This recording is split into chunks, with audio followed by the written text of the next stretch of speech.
Assalamualaikum warahmatullahi wabarakatuh. Selamat datang di mata kuliah gizi makro topik ke-7, topik terakhir sebelum UTS.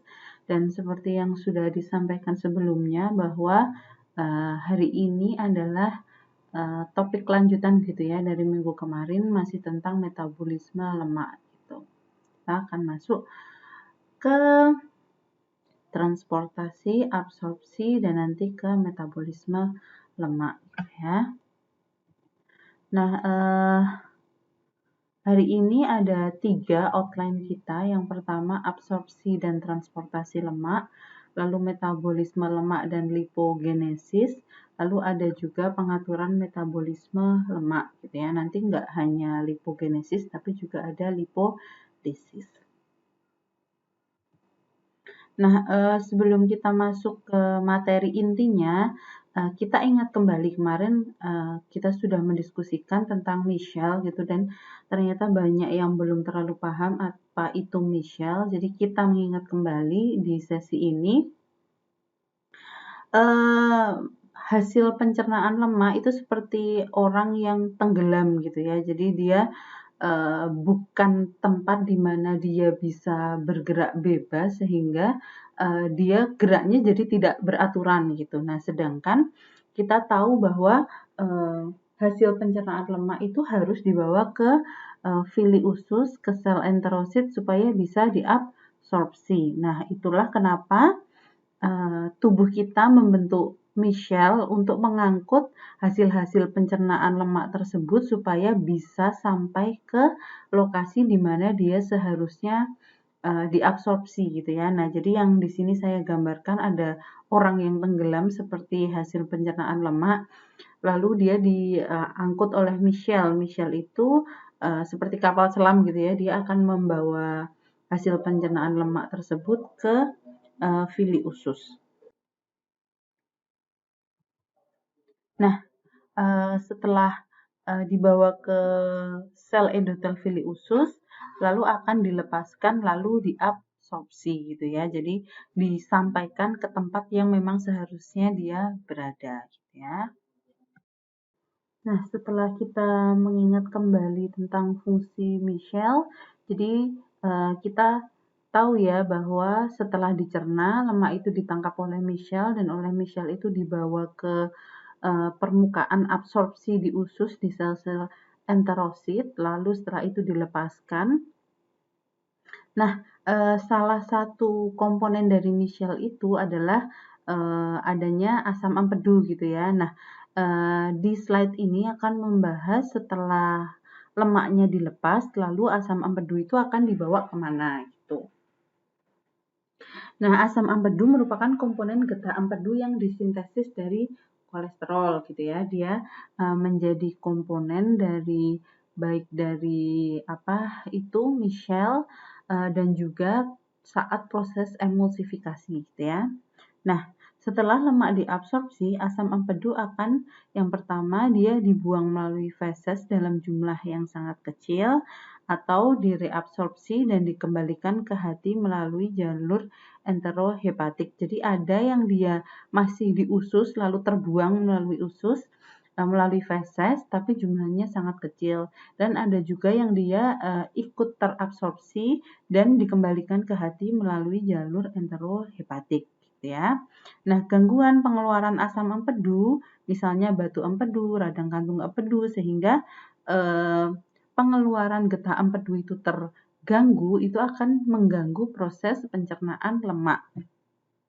Sehingga ada gejala yang biasanya muncul seperti diare gitu ya. Nah, itu salah satunya diare itu bisa ditelaah lebih lanjut apakah itu karena keracunan atau bisa juga karena misalnya ada gangguan pencernaan lemak gitu. Nah, pada orang-orang yang punya penyakit batu empedu, radang kantung empedu itu bisa jadi karena dia ada gangguan di proses pencernaan lemaknya ya.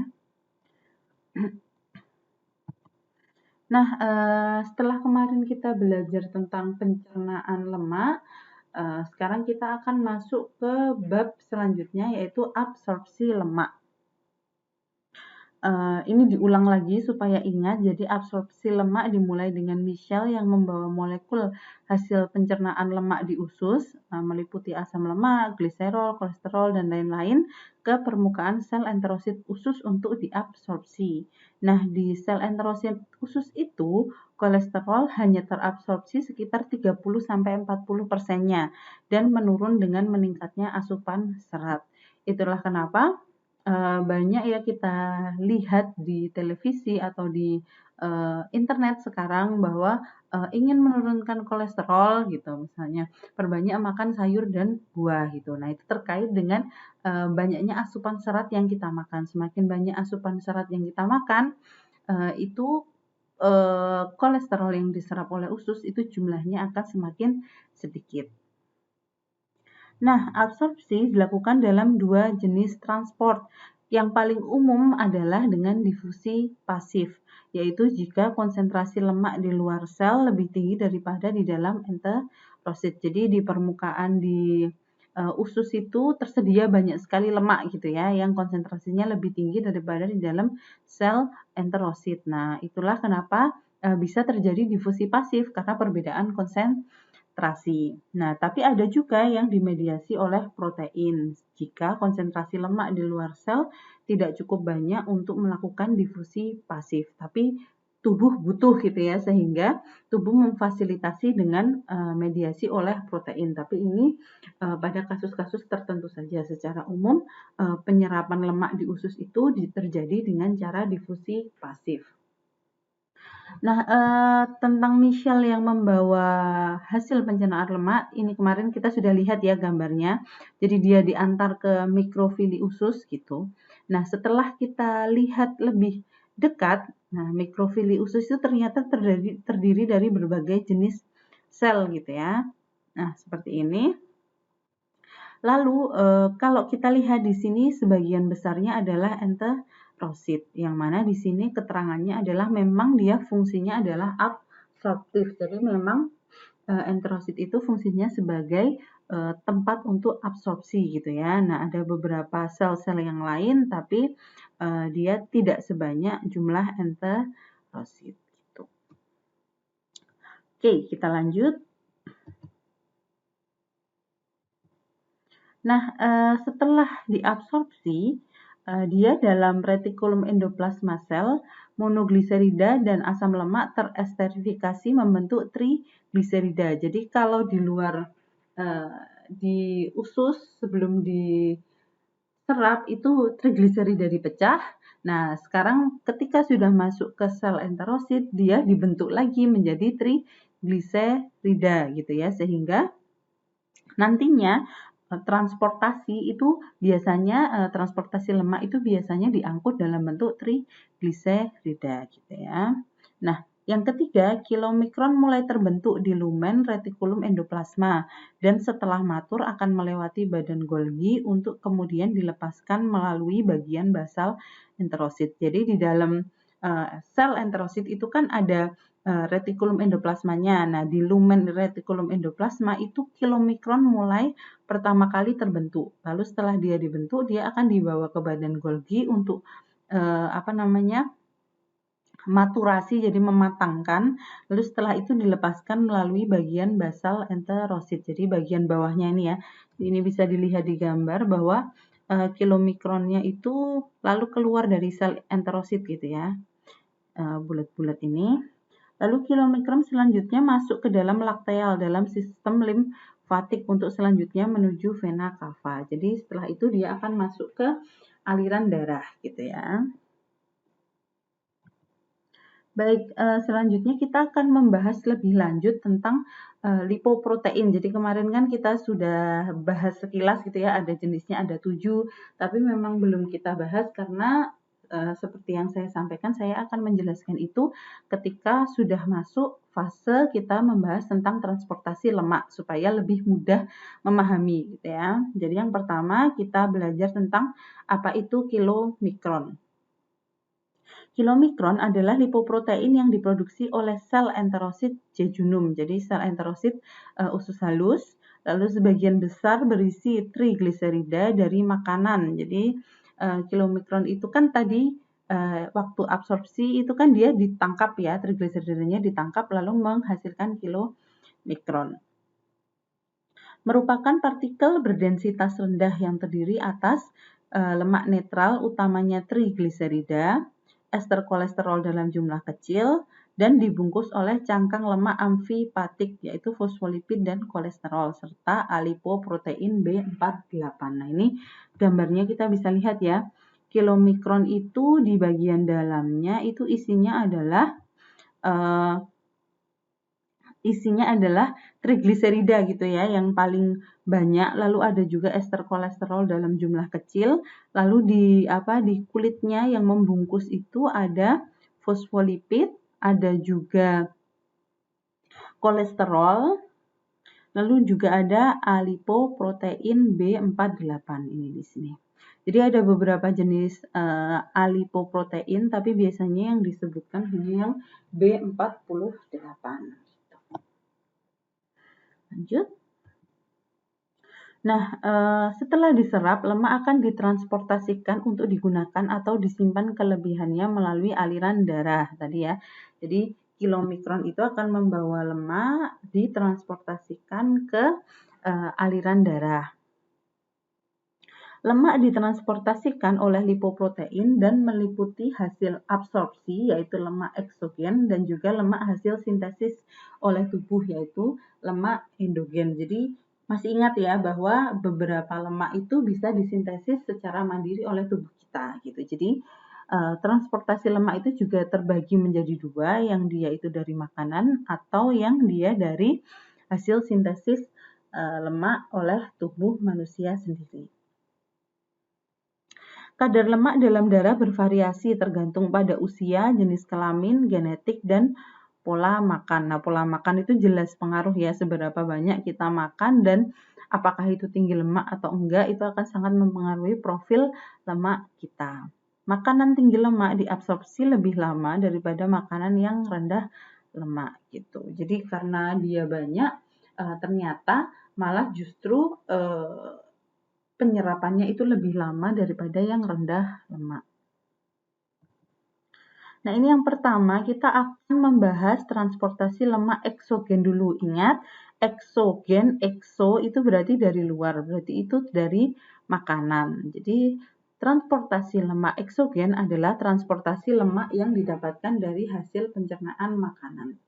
Tahap-tahapannya, yang pertama, dia dibawa oleh kilomikron yang dibentuk oleh sel enterosit usus. Nah, ini dari usus, dia akan membentuk kilomikron gitu ya. Kilomikron ini berisi sebagian besar adalah trigliserida. Oleh enzim lipoprotein lipase yang disingkat menjadi LPL, dia menghidrolisis sebagian besar trigliserida dari kilomikron, menghasilkan kilomikron remnan. Jadi trigliserida yang diangkut oleh kilomikron tadi dilepaskan gitu ya oleh lipoprotein lipase, lalu dia dipecah menjadi asam lemak dan monogliserida gitu. Dan itu biasanya langsung dibawa ke jaringan perifer yang memang membutuhkan gitu, sehingga bisa langsung dipakai menjadi sumber energi misalnya. Nah, sisanya kilomikron yang sudah dibongkar trigliseridanya itu akan membentuk kilomikron remnan gitu ya. Bisa dilihat di gambar ini, dia menjadi lebih kecil gitu. Nah, kilomikron remnan itu akan menuju ke hati untuk dipecah gitu. Jadi setelah dia selesai tugasnya si kilomikron ini, jadi di usus dia dibentuk, bawa barangnya udah disampaikan ke sel perifer, terus dia kan sudah kosong, dia sudah selesai tugasnya, dia akan kembali ke hati untuk dipecah gitu. Nah, yang kedua, transportasi lemak ada yang endogen. Endo berarti dia itu adalah sel-sel lemak yang dihasilkan oleh tubuh manusia itu sendiri, ya. Beberapa jenis lemak yang dapat diproduksi di dalam tubuh antara lain asam lemak non-esensial, trigliserida, kolesterol, ester kolesterol, dan fosfolipid. Nah, ini ada beberapa tahap-tahapannya. Nah, di sini itu ada beberapa lipoprotein yang terlibat gitu ya. Jadi biasanya itu lemak itu kan disintesisnya di hati ya kan. Lalu nanti VLDL, VLDL, LDL, IDL itu akan menjadi alat transportnya gitu dan dia nanti akan berubah sesuai dengan apa yang dikandung. Jadi di dalam lipoprotein itu isinya apa, dia akan berubah namanya gitu. Nah, ini yang pertama tahap-tahapannya. Yang pertama, hati itu membentuk VLDL, very low density lipoprotein, dibentuk dan dilepaskan dari liver. Dia kaya akan trigliserida dan kolesterol. Apoprotein atau apolipoprotein yang terdapat pada VLDL adalah ApoB, B100, ApoC1, ApoC2, ApoC3, dan ApoE. Nah, ini untuk apoproteinnya mungkin tidak perlu dihafalkan ya, hanya perlu tahu saja. Lalu VLDL dilepaskan oleh sel-sel hepatosit di hepar. Nah, ini adalah produk pertama yang dilepaskan dari hati. Jadi, yang pertama dilepaskan dari hati adalah VLDL yang isinya sebagian besar adalah trigliserida dan kolesterol. Nah, yang kedua, dia akan masuk ke tahap yang kedua. Dia akan menjadi VLDL rem 6 atau disebut juga sebagai IDL, Intermediate Density Lipoprotein. Jadi si VLDL tadi dihidrolisis oleh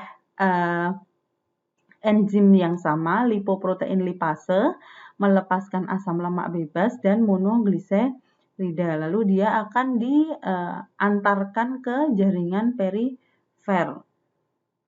Nah, ini untuk yang VLDL remnan itu mengandung alipoprotein B100. Hidrolisis IDL akan menghasilkan LDL. Jadi setelah jadi yang pertama VLDL, dia berubah menjadi IDL atau VLDL remnan. Setelah itu dia berubah dihidrolisis lagi menjadi LDL gitu ya, sorry. Jadi setelah jadi IDL dia akan menjadi low density lipoprotein.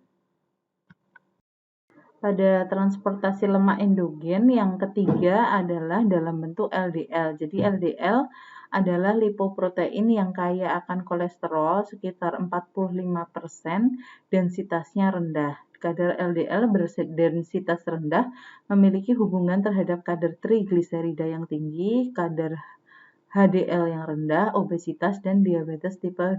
Jadi jelas ya kalau LDL ini arahnya ke penyakit degeneratif gitu ya, ke penyakit-penyakit tidak menular gitu dan tidak baik bagi kesehatan kita kalau levelnya dalam darah itu tinggi. LDL ini bersirkulasi dalam darah karena afinitas terhadap reseptornya rendah. Jadi karena dia itu tidak mudah terikat dengan reseptornya untuk dieliminasi sehingga dia itu beredar gitu di dalam darah, dia melayang-layang di dalam darah. Nah, dia bisa terikat intraarterial proteoglikan, jadi kayak terperangkap gitu, lalu dia teroksidasi dan menghasilkan sumbatan yang disebut sebagai plak arteriosklerosis. Nah, itu menjadi awal mula terjadinya sumbatan yang bisa menyebabkan misalnya seperti stroke, serangan jantung, dan lain-lain. Nah, kalau tadi kita sudah mempelajari tentang yang transport lemak yang eksogen, di mana dia melibatkan kilomikron dan kilomikron remnan, dan juga transport lemak yang endogen, di mana ada 3 jenis ya tadi. Jadi ada VLDL, lalu dia menjadi VLDL remnan atau IDL, lalu dia dirubah menjadi LDL atau low density lipoprotein gitu. Nah, padahal kita masih mengenal satu lipoprotein yang katanya dia itu punya fungsi mencegah penyakit kardiovaskular yang disebut dengan HDL gitu. Nah, HDL itu merupakan molekul yang kaya akan kolesterol dan fosfolipid. Dia juga memiliki kandungan antioksidan, anti radang, anti pembekuan darah, dan anti apoptosis gitu. Nah, HDL ini ternyata diproduksinya itu terpisah gitu ya. Jadi dia tidak serangkaian dengan yang tadi yang VLDL, IDL, LDL gitu. Nah, dia terpisah. HDL ini memiliki fungsi mentransportasikan kolesterol dari jaringan perifer dan dari plak arteriosklerosis di pembuluh darah ke hati. Nah, si LDL ini itu punya apa namanya? Jadi kita kembali sedikit ya gitu. Jadi si LDL tadi itu kan dia itu eh, apa namanya membawa banyak kolesterol gitu. Nah, si LDL ini itu kalau misalnya kolesterolnya tidak dipakai, akhirnya dia akan masuk ke pembuluh darah dan dia akan melekat pada dinding pembuluh darah gitu. Nah, itu di pembuluh darah itu dia sangat berisiko menghasilkan plak gitu ya, yang menyebabkan sumbatan pembuluh darah. Nah, si HDL ini dia fungsinya membawa yang kolesterol yang dibawa oleh si LDL tadi yang jatuh-jatuh yang beredar di pembuluh darah itu oleh HDL itu dibawa gitu, diangkut termasuk dari plak arteriosklerosis yang sudah terbentuk di pembuluh darah gitu. Dia membantu membawa kolesterolnya sehingga dibawa ke hati sehingga resiko terbentuknya plak itu menjadi lebih kecil. Nah, makanya dia terkenal sebagai lemak baik gitu ya. Jadi dia lemak yang menurunkan resiko sumbatan di pembuluh darah. Nah, ini adalah tahap pembentukan HDL, jadi sedikit berbeda dengan yang sebelumnya. Dia dikeluarkan oleh dua sel gitu ya, jadi sel enterosit usus dan hepatosit di hati atau di hepar, yaitu namanya ApoA1. Lalu yang oleh sel hepatosit itu ada satu lagi yang namanya ApoA2, alipoprotein A2. Ini di gambar ada ya, jadi yang hepatosit itu mengeluarkan ApoA1 dan ApoA2, yang enterosit itu mengeluarkan ApoA1. Lalu HDLA polipoprotein selanjutnya harus mendapatkan tambahan lemak. Nah, dia dapat tambahan lemak dari mana? Dari sel enterosit dan hepatosit. Jadi dari sel yang tadi menghasilkan ApoA1 itu juga mensuplai fosfolipid dan kolesterol sebagai tambahan lemak untuk membentuk nasen HDL. Nah, lemak tadi dari sel enterosit dan hepatosit diantar ke molekul nasen HDL itu yang namanya transporternya ABCA1. Nah, si nasen HBL ini disebut juga sebagai pre-beta HDL, yaitu rendah lemak dan tinggi ApoA gitu ya, apolipoprotein A. Selanjutnya, nasen HDL masuk ke sirkulasi dan mendapatkan tambahan kolesterol dan fosfolipid dari jaringan perifer, kilomikron, dan VLDL. Jadi ini ya dari jaringan perifer dan dari VLDL atau kilomikron. Dia melepaskan lemak tadi, ada kolesterol. Lalu setelah itu oleh ApoA1 itu akan mengaktifkan lecitin kolesterol asetil transferase atau disingkat LCAT untuk merubah kolesterol menjadi ester kolesterol yang menjadi inti HDL matur. Jadi tadi kan nasen HDL itu kayak HDL-nya belum matur gitu ya, belum matang. Lalu setelah itu dia akan mengambil komponen lemak tambahan dari jaringan perifer, kilomikron atau VLDL sehingga nantinya dia akan menjadi HDL yang matang, yang matur gitu. Nah, pematangannya itu dibantu oleh enzim yang disebut LCAT gitu ya. Dia merubah kolesterol itu menjadi ester kolesterol. Seperti yang kita ingat bahwa di dalam lipoprotein itu ada bagian luarnya, nah itu biasanya kolesterol itu di situ, tapi kalau ester kolesterol itu berada di dalam intinya gitu. Nah, ini yang membantu merubah kolesterol biasa menjadi ester kolesterol disebut LCAT. Nah, LCAT membantu mengarahkan HDL untuk kembali ke hati. Jadi setelah dia ngangkutin, dia harus dibawa kembali ke hati. Nah, di hati HDL akan dipecah dengan degradasi ApoA1. Nah, degradasinya itu tidak hanya di hati, tapi juga terjadi di ginjal.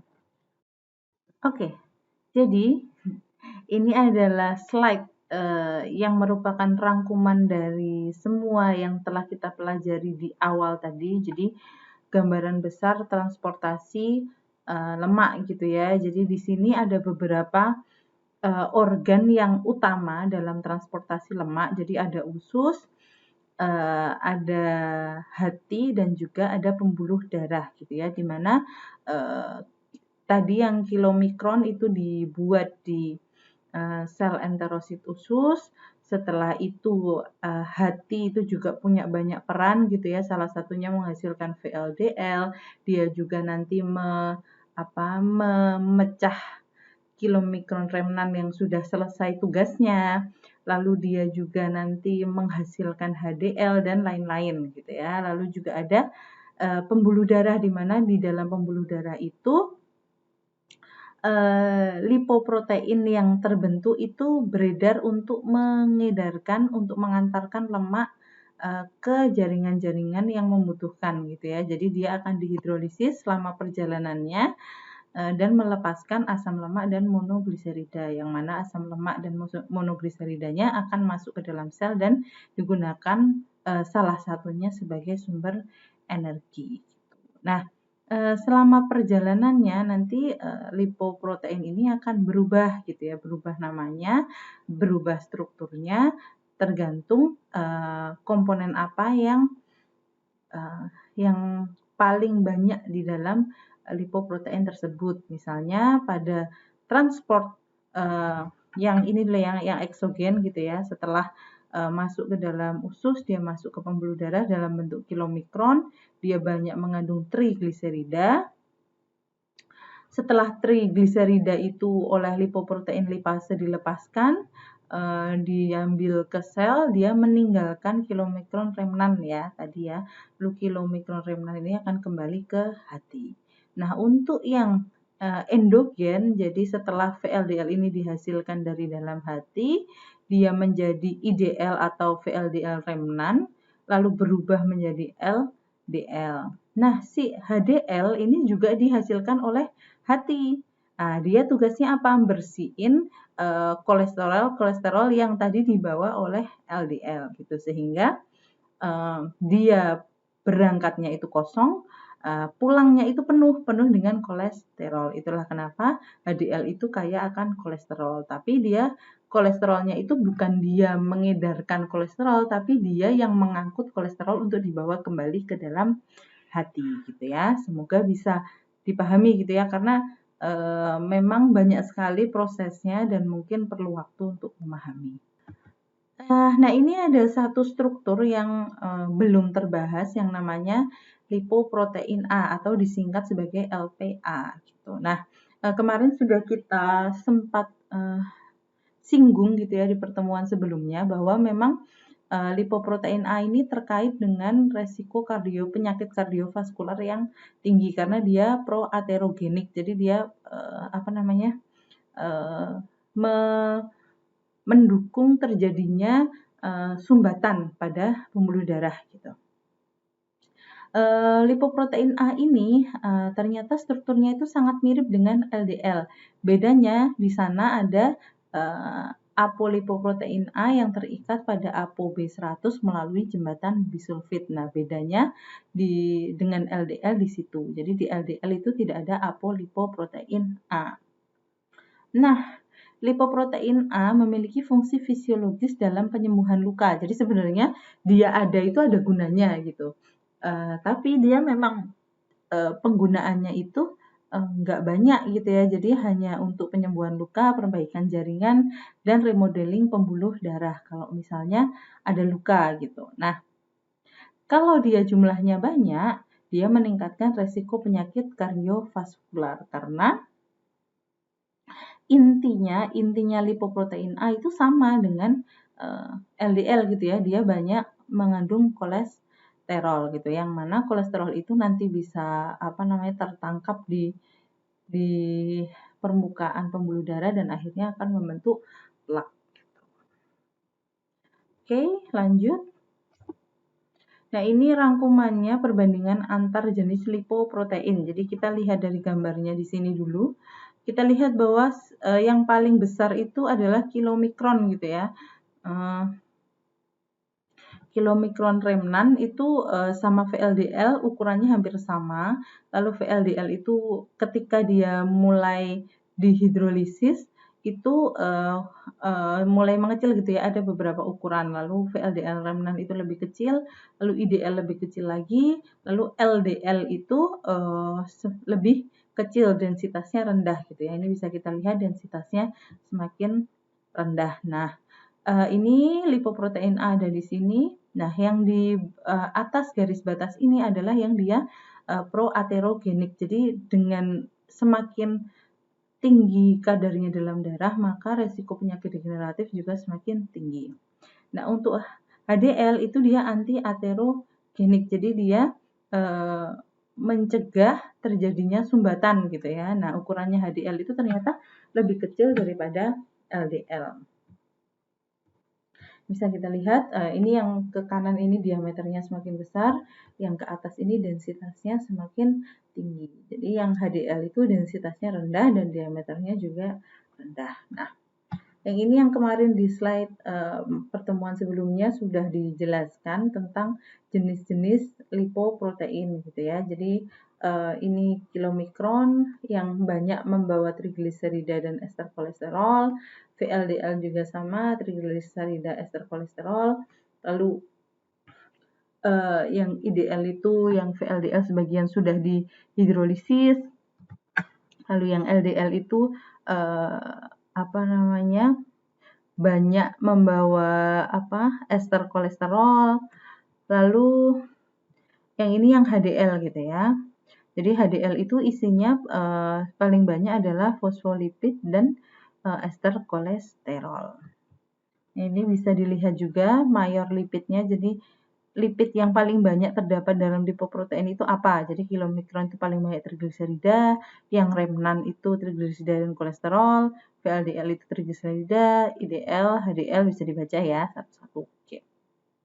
Dari sini mungkin jelas ya, cukup jelas bisa dibaca bahwa memang nama lipoproteinnya, itu jenis lipoproteinnya itu akan berganti seiring dengan perubahan isinya gitu ya. Jadi kalau dari VLDL itu mayoritas trigliserida, dia berubah jadi IDL itu ternyata yang mayor lipidnya itu trigliserida dan kolesterol.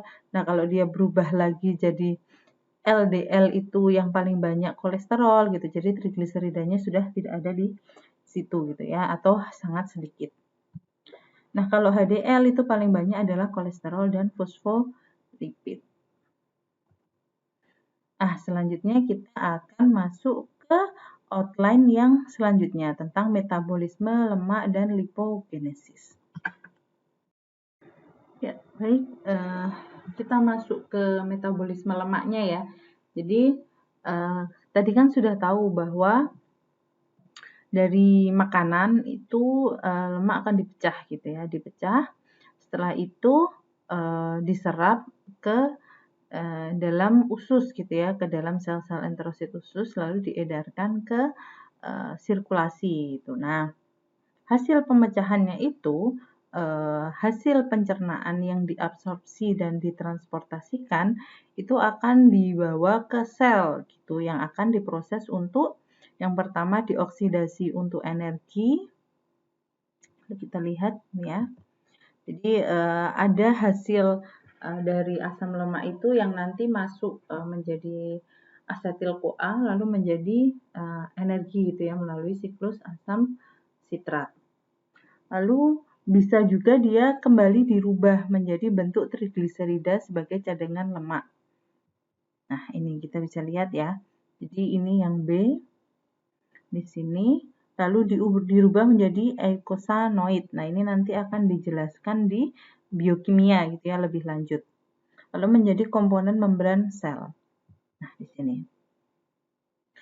Jika kebutuhan energi meningkat, trigliserida akan dipecah menjadi asam lemak dan gliserol. Jadi kita tahu bahwa kalau setelah diserap itu akan digunakan. Nah, sisanya itu akan disimpan gitu, baik glukosa maupun asam-asam lemak akan disimpan dalam bentuk jaringan adiposa. Nah, jaringan adiposa ini kalau memang kebutuhan energi kita pas meningkat, itu bisa dipecah menjadi asam lemak dan gliserol. Nah, ada di sini.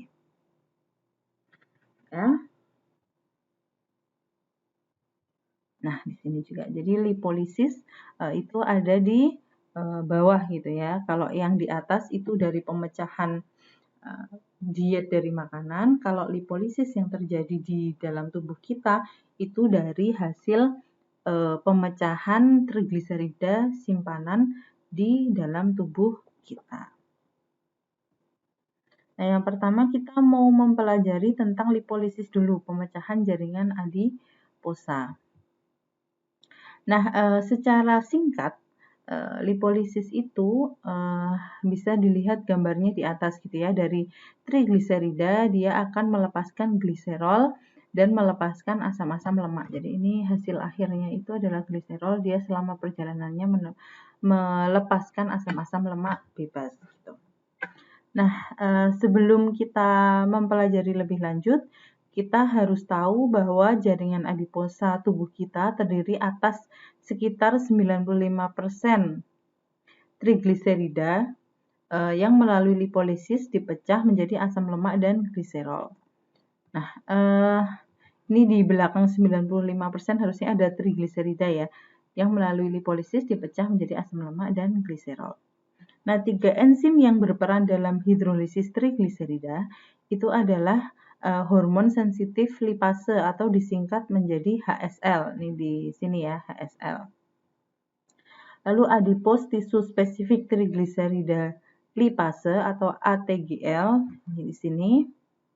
Lalu monogliserida lipase MGL, ini ada di sini. Jadi pemecahan trigliserida itu pertama kali dipecah menjadi digliserida dulu. Jadi ada satu asam lemak yang dilepaskan.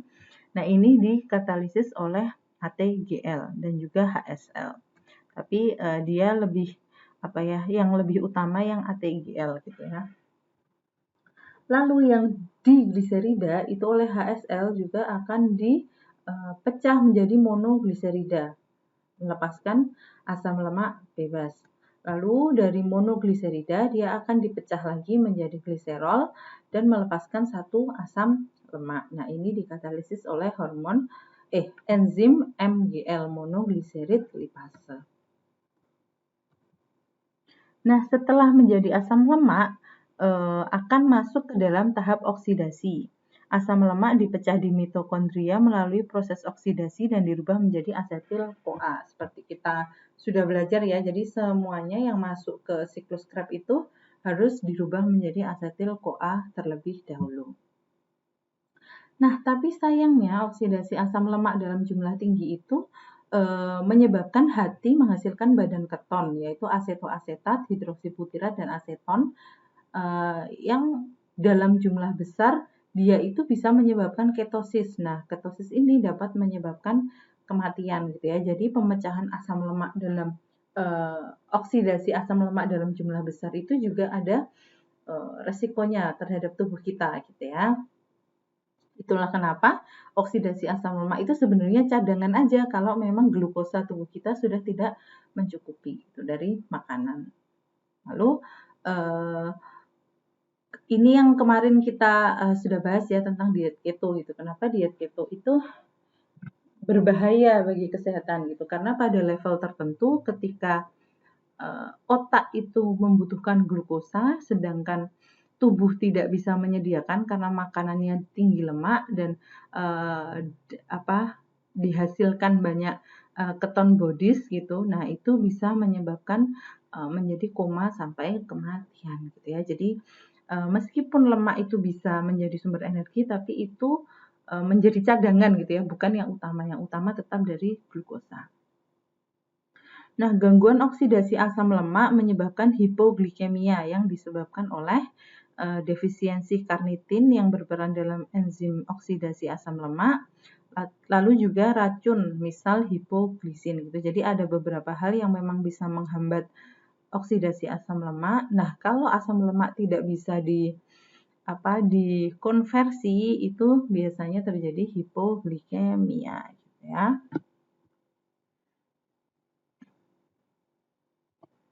Nah, ini adalah tahapan oksidasi asam lemak.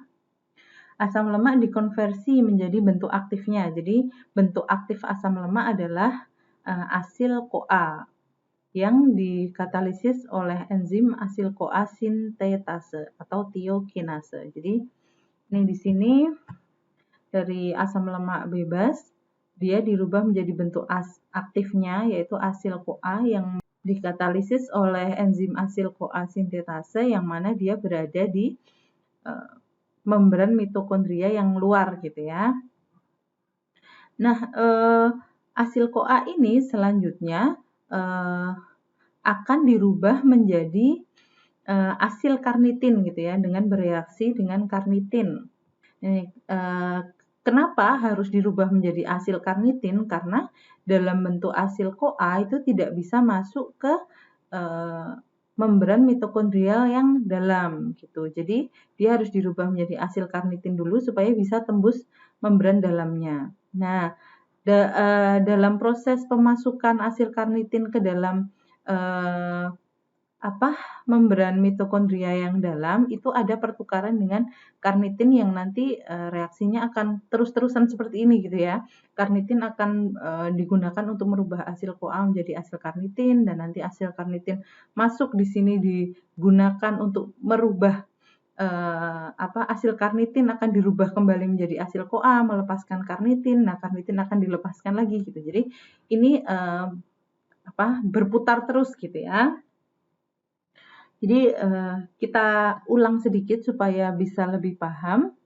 Jadi tadi asam lemak bebas itu akan dirubah menjadi bentuk aktifnya, yaitu asil CoA.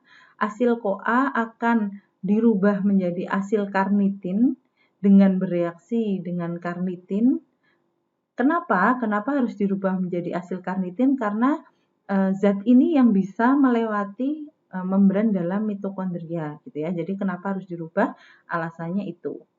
Nah, setelah di dalam asil karnitin ini tetap dibalikin lagi, dirubah lagi menjadi asil CoA, dikembalikan ke bentuk awalnya. Nah, asil CoA ini yang akan masuk ke proses beta oksidasi gitu ya.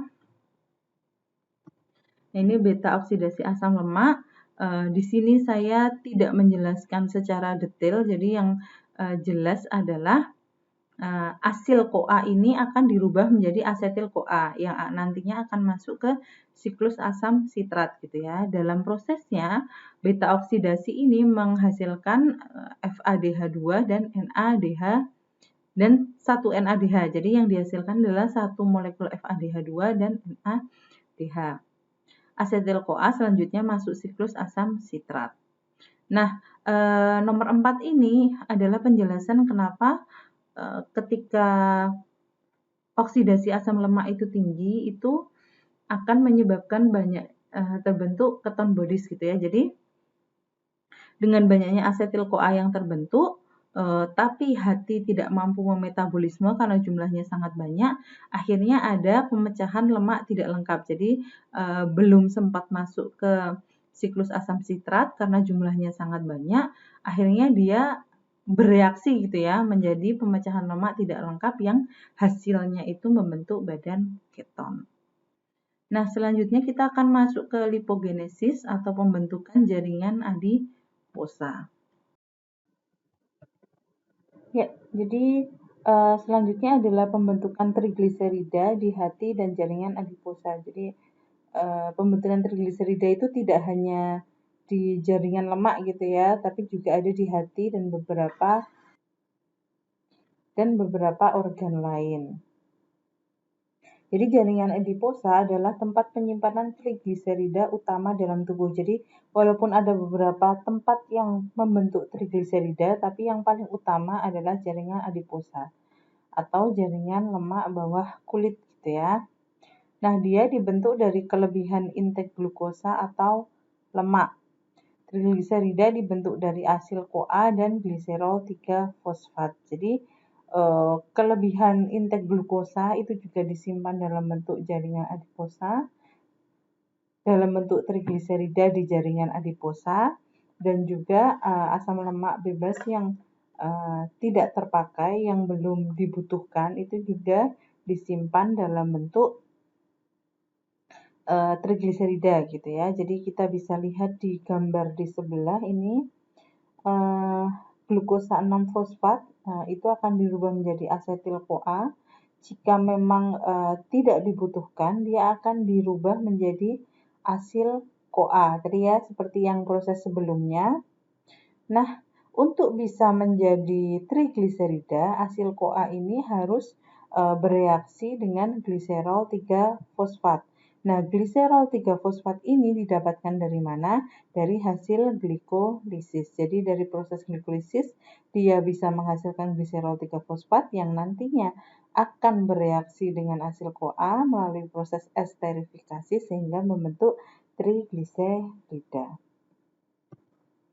Nah, ini langkah-langkahnya lebih detail gitu ya. Jadi yang pertama asil CoA dan gliserol 3-fosfat dari glikolisis membentuk asam fosfatidik atau fosfatidik acid, disingkatnya sebagai PA, gitu, nggak ada di gambar.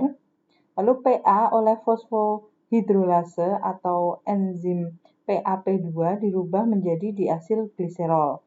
DAG diasil gliserol oleh diasil gliserol asil transferase dikatalisis menjadi trigliserida. Jadi perubahannya itu asil CoA bereaksi dengan gliserol 3-fosfat membentuk asam fosfatidik. Asam fosfatidik dirubah menjadi diasil gliserol dirubah menjadi trigliserida yang akan disimpan gitu ya. Nah, ini yang terakhir pengaturan metabolisme lemak. Jadi memang ada beberapa zat yang mengatur pemecahan dan pembentukan jaringan lemak gitu. Nah, ini ada beberapa yang saya sebutkan, tapi tidak semuanya, karena kalau kita membahas semuanya mungkin akan sangat panjang gitu ya. Jadi, yang pertama adalah hormon insulin, jadi dia itu mendukung lipogenesis. Jadi di sini saya berikan tanda positif karena dia mendukung lipogenesis atau pembentukan jaringan lemak. Nah, dia menghambat lipolisis dengan cara menghambat kerja HSL gitu. Jadi dia mendukung pembentukan lemak, tapi dia juga menghambat kerja HSL sehingga lebih tidak ada pemecahan lemak, tapi yang ada adalah pembentukan lemak gitu ya. Kita masih ingat bahwa HSL itu salah satu enzim yang berperan dalam proses lipolisis. Nah, selain itu ada juga katekolamin, misalnya epinefrin dan norepinefrin. Ini yang bisa juga kalau kita dalam kondisi beraktivitas fisik atau kita dalam kondisi ketakutan. Nah, dia itu lebih mendukung ke lipolisis atau pemecahan jaringan lemak gitu ya. Bagaimana caranya? Dengan cara mengaktifkan CAMP untuk mengaktifasi HSL. Jadi masih terkait dengan HSL ya. Nah, dia tidak mendukung terjadinya lipogenesis karena dia lebih mendukung lipolisis. Selanjutnya ada juga natriuretik peptida. Dia juga mendukung lipolisis dengan cara mengaktifkan CGMP untuk mengaktifasi HSL gitu ya. Jadi masih terkait dengan fungsinya HSL. Lalu ada parakrin atau autokrin, dia lebih cenderung mendukung lipogenesis. Jadi karena dia menghambat, jadi dia melepaskan prostaglandin dan adenosin yang menghambat pemecahan lemak gitu ya. Saya belum membaca secara detail, tapi ada artikel itu yang menyebutkan bahwa sistem ini itu membuat lemak jaringan adiposa itu memiliki sebuah lapisan di mana dia akan lebih sulit untuk dipecah gitu. Tapi mekanisme secara detailnya seperti apa saya memang belum membaca lebih jauh gitu ya. Lalu juga ada kondisi lain yang mempengaruhi metabolisme lemak yaitu kondisi kelaparan. Mungkin jelas dia akan cenderung ke lipolisis gitu karena cadangannya kurang sehingga dia butuh tambahan energi, tambahan bahan bakar energi. Lalu ada juga dia tinggi karbohidrat dan lemak. Jadi pola diet kita ternyata juga sangat mempengaruhi pembentukan lemak gitu ya. Dengan kita makan tinggi karbohidrat dan tinggi lemak, dia akan meningkatkan asam lemak bebas dan pembentukan asetil-CoA yang nantinya akan disimpan atau dibentuk menjadi trigliserida di jaringan adiposa gitu ya. Jadi ini adalah beberapa zat yang mempengaruhi pengaturan metabolisme lemak dan cara pengaturannya itu ya, dia masuk dari mana gitu. Mungkin bisa dibaca lagi. Oke, alhamdulillahirobbilalamin.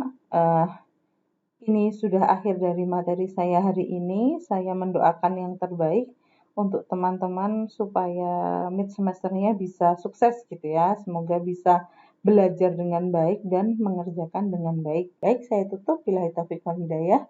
Assalamualaikum warahmatullahi wabarakatuh.